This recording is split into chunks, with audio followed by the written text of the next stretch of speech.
Okay, today I'll be teaching you some CSS for CSS Saturdays. So if you've ever wanted a nice image gallery, it'd be really good to just like have your image be able to scroll. So if your user doesn't want to see them, they don't have to. So it doesn't take up all that vertical space that's so precious on your website, and it just looks nice to have it scroll instead of all stacked together. So I'm going to show you how to do it. So let's get rid of all of this. And let's just say this is my current document. I have this div scroll with a bunch of images, the stock images. So first thing I'm going to do, I'm going to turn off the margins on my body because that makes it look ugly. I'm also turn the font family to sans serif because this is driving me crazy. That's Times New Roman. Okay, and currently it doesn't have any style. So what I'm gonna do is first I'm gonna select scroll class and I'm gonna say display flex. Now let's see what happens. We have them all together. So nothing really has changed, but first we need to do this. We need to say flex wrap is no wrap. And this way, if it ever runs out of space, instead of just wrapping over, it'll actually just overflow. So let me show you that. Let's add more images to make this better. So yeah, you see it's overflowing the whole window, the viewport. That means that the viewport is now expanded, which is not what you want to happen. Okay, so yeah, that's why we have no wrap, because normally it would wrap, but in this case we're actually going to handle this overflow in a different way.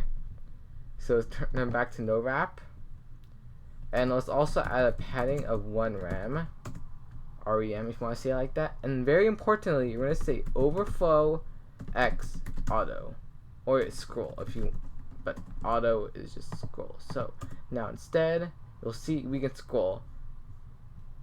Now, it's not perfect. First of all, it's very handy to add a gap. And also, I also need to style my images. So this way I can actually give them more specific values. So I need to give it a flex. So it's very important I give the grow and the shrink zeros, because if I don't, then okay, we'll just show what happens if they don't. So it doesn't give it a 1 and a 1. Let's just say I want this to be 300 pixels. Let's see what happens.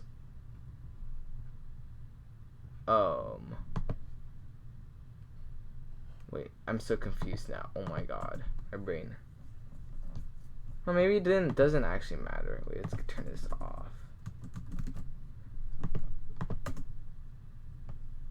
Oh, I think it's because it's by default it's 300 pixels, so you're not seeing any change. Let's change it to 500 pixels and see the difference. You see, this will look like without it. Now let's turn on 1 and 1. I might be a complete idiot, and it might. So yeah, it does make a difference. You do want to make it 0 0 if you want to do this specific one. So let's just do 0 0 and turn to 200 pixels. So anything that's not 300 pixels. So that makes a really bad example. As you can see, we have a working scroll with just a bunch of images, but it is important to note that there's actually something a little broken with the design.